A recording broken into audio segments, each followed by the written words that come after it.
Welcome to the Essers show of Entrepreneurship and Regional Development podcast. Each publication in our journal is a great opportunity to share significant and audacious contributions to a large audience. My guest today is Caroline Essers from Redwood University.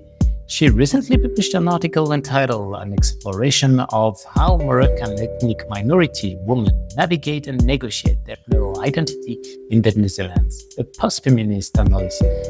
She co-authored this paper with Patricia Lewis and Marjolaine Dernissen. It has been published in Entrepreneurship and Regional Development, a journal edited by Taylor and Francis. Caroline, welcome to our podcast. Thank you very much, Vincent.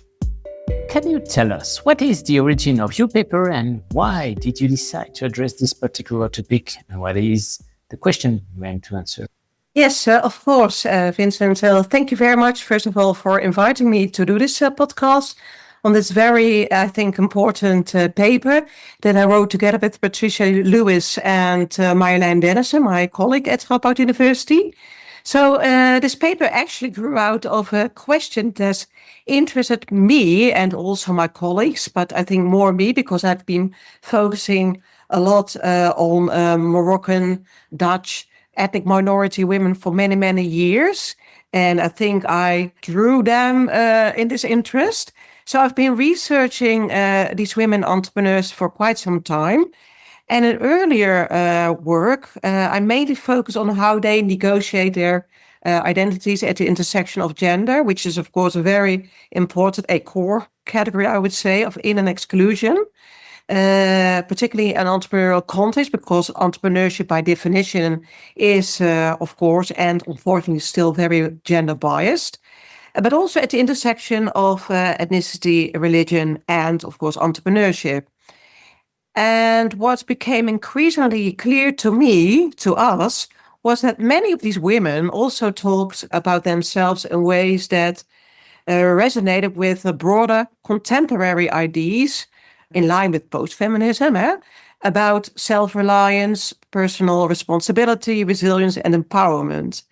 But simultaneously, the entrepreneurship literature has increasingly used postfeminism to understand how merely white women entrepreneurs construct their entrepreneurial identities. And with that, also how Western discourses have promoted, you could say, heroic role models of successful women entrepreneurs, casting individualized entrepreneurial femininity as a neoliberal, meritocratic view of entrepreneurship. But however, this work has exclusively focused on white Western women, as I said, and less on ethnic minority women. And so there's an implicit assumption that such post-feminist discourses primarily target and construct the identities of white Western women. And we thought this is quite and overly simplistic. So we started to ask ourselves the question, what happens actually if we look at ethnic minority women entrepreneurs through this particular lens? So, and if so, how, post-feminist discourses also shape how these women understand themselves as entrepreneurs. And like I said, if so, how do these discourses interact with their experience as, in this case, Moroccan, Dutch women and women entrepreneurs? And that actually became the central question of the paper. So how do Moroccan ethnic minority women entrepreneurs in the Netherlands navigate and negotiate their entrepreneurial identities? And what role does, in fact, postfeminism play in enabling, but also constraining that process? Can you identify the one or maybe two key contributions of your paper that you believe will have the most impact on the field? Yeah, so I think there are two main contributions indeed. First, we show that postfeminism is not something that only speaks to white, middle-class Western women. So our findings really demonstrate that these discourses also resonate with ethnic minority women entrepreneurs, although in quite distinctive ways. So, for instance, highlighting how it concurrently empowers, but also burdens these women. And second, we show the paradoxical nature of postfeminism. So these women clearly draw strength from ideas such as agency, ambition, resilience, and self-transformation. And those ideas then help them establish successful businesses and challenge traditional gendered experiences. But at the same time, these same discourses can individualize responsibility. And structural inequalities around gender and ethnicity become something that women feel they have to solve themselves. So postfeminism is simultaneously empowering, but also limiting. And we want to make clear that tension and make it visible. And finally, I don't know, is that the third contribution, but in line with the second contribution, we introduced what we call the post-feminist ethnic minority woman entrepreneur, not as a fixed type of entrepreneur, but as an entrepreneurial identity that is continuously performed through these intersecting discourses on post-feminism. What was for you the main theoretical or maybe methodological challenge or challenges in addressing such a questions, and how did you navigate it? I would actually say that the biggest challenge was not methodologically, but more theoretically, or perhaps at the intersection of both, you could say, because we deliberately didn't want to present post-feminism as universal theory that simply explains everything. So instead, we decided to use it as what we call a critical analytic device. That means we use it as a lens to interpret the narratives, the life stories, while remaining open to what the participants themselves were saying. And we also wanted to avoid portraying these women either as victims or of discrimination or as completely free entrepreneurial agents. Yeah, their stories were much more nuanced than that. So I think methodologically, narrative interviewer was very helpful, in fact, because it allowed interviewees to tell their stories in depth and in their own way.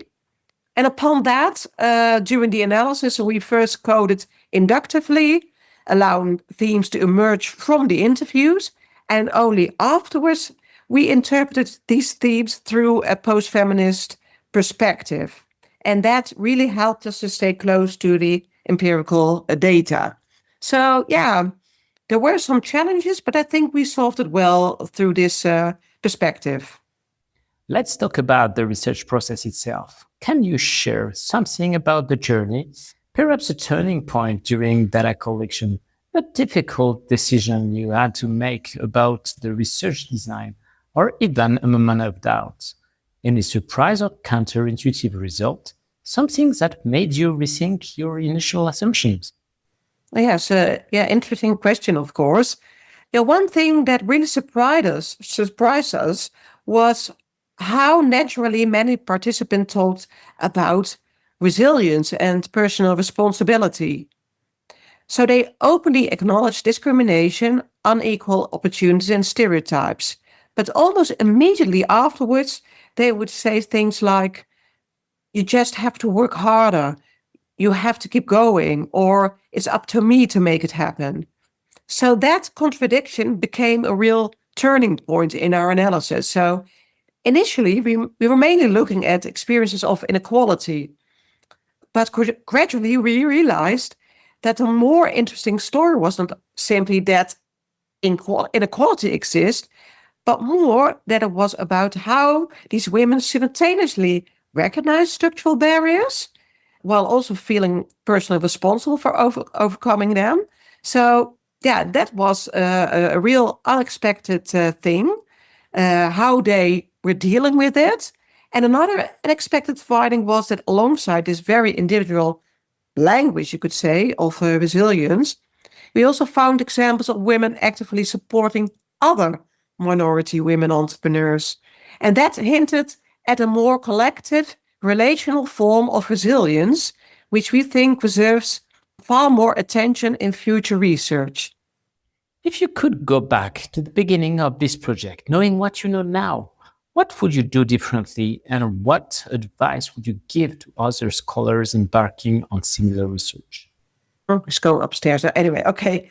Yes. So looking back, I think I would probably Not sure, by the way, because this was really the first time, I think, and it was quite renewing to use a post-feminist lens on ethnic minority women entrepreneurs. But on the other hand, I could probably include a more diverse group of ethnic minority women entrepreneurs. Like I said, our study now focuses specifically on women Moroccan entrepreneurs in the Netherlands, which allowed us to develop a very rich contextual understanding. But it would be very fascinating to compare these findings with women from other ethnic minority communities or in other national contexts, perhaps. And I don't think I would have done it differently in that sense. But a next time, I would also be very interested in following entrepreneurs over time because identity is never static.